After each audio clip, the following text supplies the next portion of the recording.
এক বছরের পথ চলায় অন্তর্বর্তী সরকারের নেতৃত্বে অনেকটাই ঘুরে দাঁড়িয়েছে দেশের অর্থনীতি। রপ্তানি আয়ে উচ্চ প্রবৃদ্ধি, রেমিটেন্সের রেকর্ড, মূল্যস্ফীতি নিয়ন্ত্রণ এবং বৈদেশিক মুদ্রা রিজার্ভ বৃদ্ধি এখন অর্থনীতির নতুন চিত্র। অর্থনীতিবিদরা বলছেন, অন্তর্বর্তী সরকারে নিয়ে নানা সংস্কারের প্রভাব পড়তে শুরু করেছে অর্থনীতির বিভিন্ন সূচকে। তবে এক বছরের সাফল্যের পরও কর আদায়, কর্মসংস্থান ও বিদেশি বিনিয়োগে গতি আনা এখন সরকারের সামনে বড় চ্যালেঞ্জ বলে মনে করেন বিশ্লেষকরা। রিপোর্ট দিনার সুলতানার। 2024 সালের আগস্টে ডক্টর মোহাম্মদ ইউনূসের নেতৃত্বাধীন অন্তর্বর্তী সরকার দায়িত্ব নেওয়ার সময় দেশের অর্থনীতি ছিল উচ্চ মূল্যস্ফীতি, রিজার্ভ সংকট আর টাকার অবমূল্যায়নের চাপের মুখে। এক বছরের ব্যবধানে অনেকটাই বদলেছে সেই চিত্র।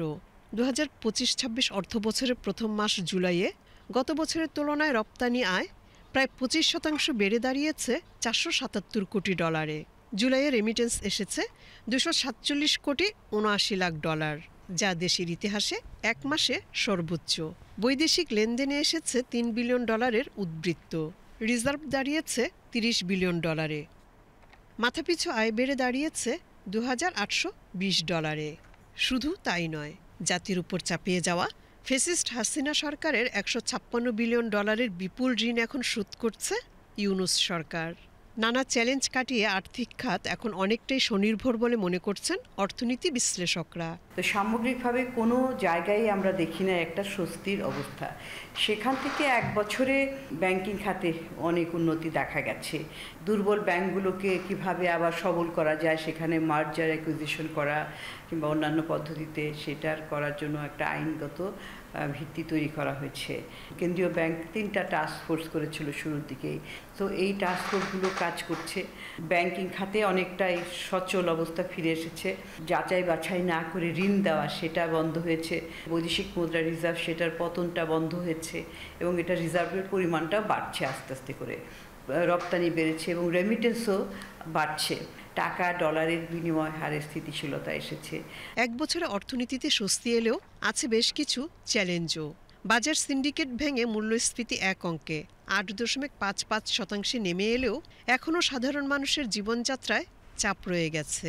জিডিপি প্রবৃদ্ধিও নেমেছে 3.97%। সামষ্টিক অর্থনীতির স্থিতিশীলতার জায়গাটাতে আমরা একটা সফলতা আমরা দেখেছি এবং সেটার সাথে মূল্যস্ফীতির নাগালটা কিছুটা হ্রাসটা টেনে ধরা গেছে।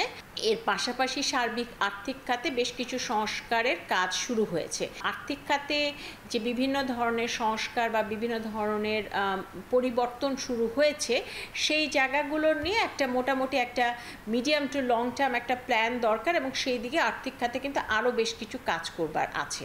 বিশ্লেষকরা বলছেন, ধারাবাহিকতা বজায় থাকলে বিনিয়োগ, কর্মসংস্থান ও পুঁজিবাজারে গতি ফিরবে আর অর্থনীতির ঘুরে দাঁড়ানোর গল্প হবে আরও শক্তিশালী। বিনিয়োগে গতি আনাটা খুব জরুরি, কারণ বিনিয়োগের মাধ্যমে কর্মসংস্থানে একটা চাঙা ভাব আসবে এবং মার্কিন যুক্তরাষ্ট্রের যে পাল্টা শুল্ক সেগুলোকে কিভাবে আমরা মোকাবেলা করব সেইটার ক্ষেত্রেও কিন্তু আমাদের প্রস্তুতিটা দরকার রয়েছে। বাণিজ্য সম্প্রসারণের ক্ষেত্রে আমাদের বহুমুখীকরণটা খুব জরুরি।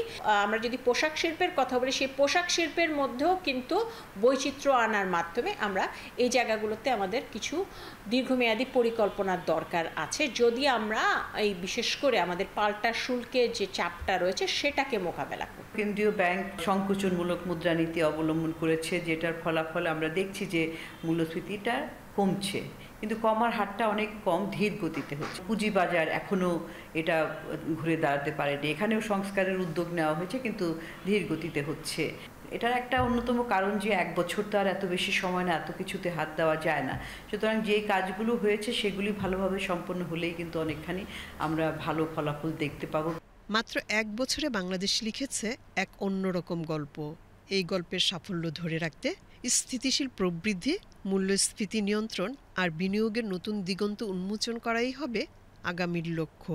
এই যাত্রায় বাংলাদেশ কত দূর যাবে তা এখন সময়ের অপেক্ষা। দিনার সুলতানা, বিটিভি নিউজ।